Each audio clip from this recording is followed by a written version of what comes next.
Selamat pagi para saudaraku seiman dalam Kristus. Salam sukacita dan sehat selalu untuk kita. Puji Tuhan, hari ini kita masih diberikan nafas kehidupan, diberikan rahmat kesehatan. Marilah kita siapkan hati dan pikiran kita untuk mendengarkan firman Tuhan. Tuhan beserta kita sekarang dan selama-lamanya.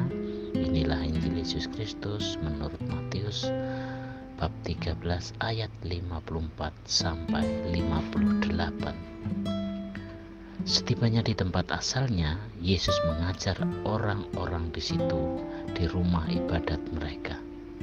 Maka takjublah mereka dan berkata, "Dari mana diperolehnya hikmat itu dan kuasa untuk mengadakan mujizat-mujizat itu? Bukankah ia ini anak tukang kayu? Bukankah ibunya bernama Maria dan saudara-saudaranya Yakobus, Yusuf, Simon dan Yudas? Dan bukankah saudara-saudaranya perempuan semuanya ada bersama kita? Jadi dari mana diperolehnya semuanya itu?" Lalu mereka kecewa dan menolak dia. Maka Yesus berkata kepada mereka, "Seorang nabi dihormati di mana-mana kecuali di tempat asalnya sendiri dan di rumahnya. Dan karena ketidakpercayaan mereka, tidak banyak mujizat diadakannya di situ." Demikianlah sabda Tuhan. Terpujilah Kristus. Selamat pagi para sahabatku, sahabat suara hati, rekan muda, para selamarian dan pendengar dimanapun Anda berada. Melalui bacaan Injil hari ini, bagaimana kisah Yesus ditolak di kampung halamannya sendiri. Yesus tumbuh besar di Nazaret, namun ia ditolak oleh masyarakat di sana. Mereka merasa kecewa karena Yesus yang melakukan berbagai mujizat ternyata orang yang mereka kenal sejak kecil. Mereka tidak dapat menerima status sosial Yesus yang bukan dari golongan terhormat, dapat menjadi seorang yang memiliki kuasa untuk melakukan mujizat.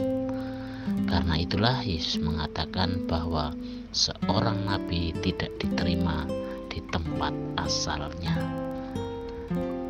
Kita harus tahu bahwa kelemahan manusia untuk dapat mengenal karya Allah melalui orang dekat adalah karena manusia kurang dapat memberi penilaian secara objektif mengenai kebenaran yang dialaminya. Banyak orang cenderung ingin mencari sensasi, mencari peristiwa yang luar biasa untuk dapat mengakui sebagai karya Allah, karya Tuhan. Sebagai orang beriman, hendaknya kita memiliki kerendahan hati untuk dapat menerima kebenaran yang objektif sebagai karya Allah, entah siapapun orangnya. Para sahabatku, sahabat suara hati, para pendengar dimanapun Anda berada, ajaran Yesus menyebabkan banyak orang takjub. Mereka takjub. Kata lain keheranan, tercengang, tersentak. Ini bukan takjub dalam arti percaya dan menerima. Kata takjub ini penting karena kata ini menunjukkan bahwa mereka mengenali sesuatu yang berbeda tentang Yesus. Itu sebabnya mereka mempertanyakan sumber hikmat dan kuasa yang dimiliki Yesus. Mereka mengetahui latar belakang Yesus dari keluarga yang sangat sederhana. Mereka juga mengetahui bahwa sekolah kenabian Yesus tidak ada. Ibaratnya, dia bukan keluaran atau bukan sekolah dari sekolah teologi, tidak punya gelar sarjana, dengan demikian tidak punya pengakuan akademik. Mengapa keraguan-keraguan dan ketidakpercayaan itu muncul di hati mereka? Mungkin mereka iri akan hikmat yang didapat Yesus, merasa Yesus tidak pantas dan tidak layak mendapatkannya, karena dia hanya anak tukang kayu. Mereka juga merasa sombong akan apa yang mereka mereka miliki. Kesombongan menjadi gerbang masuknya iri hati, kedengkian, benci yang menutup mata hati terhadap suatu kebenaran.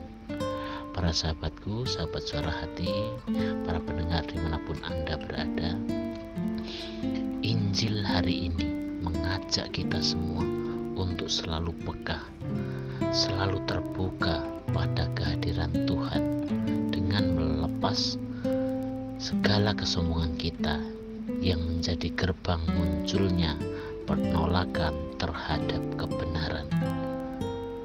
Yang terpenting, kita dapat melihat buah-buah hidup yang disampaikannya. Jangan hanya melihat siapa dia, jangan lihat siapanya. Yang penting yang disampaikan, bukan siapa orangnya.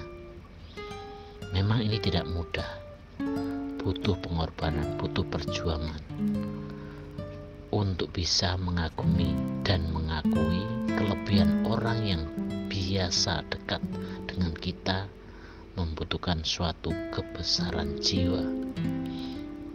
Untuk itu, sebagai umat Kristiani, marilah kita peka dan terbuka bahwa dalam diri orang kecil yang tertindas dan miskin sekalipun, Allah berkarya di atas mereka.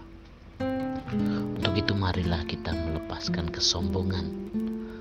Dengan demikian berarti membiarkan Allah berkarya dalam hati kita, dalam diri kita, hingga hidup kita pun menjadi tanda kehadiran Allah, dan kesaksian hidup kita menjadi mukjizat yang mampu menyentuh hati sesama, menyentuh hati banyak orang.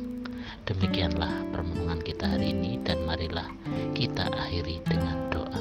Dalam nama Bapa dan Putra dan Roh Kudus. Amin. Bapa dalam surga, puji dan syukur kami aturkan kepadamu atas segala berkat-Mu sampai hari ini. Terima kasih atas semua yang Engkau berikan, atas kesehatan, sukacita. Terangilah hati dan pikiran kami, agar kami mampu melihat dan menerima karya-Mu melalui orang-orang yang ada di sekitar kami. Ajarilah kami untuk rendah hati dan menerima orang lain dengan segala kelebihan dan kekurangannya. Dan semoga dengan kuasa kasih-Mu, Engkau selalu menuntun, memimpin kami untuk bisa menjadikan berkat bagi orang lain. Doa ini kami serahkan kepadamu Tuhan, dengan perantaraan Kristus Tuhan kami. Amin. Dalam nama Bapa dan Putra dan Roh Kudus. Amin.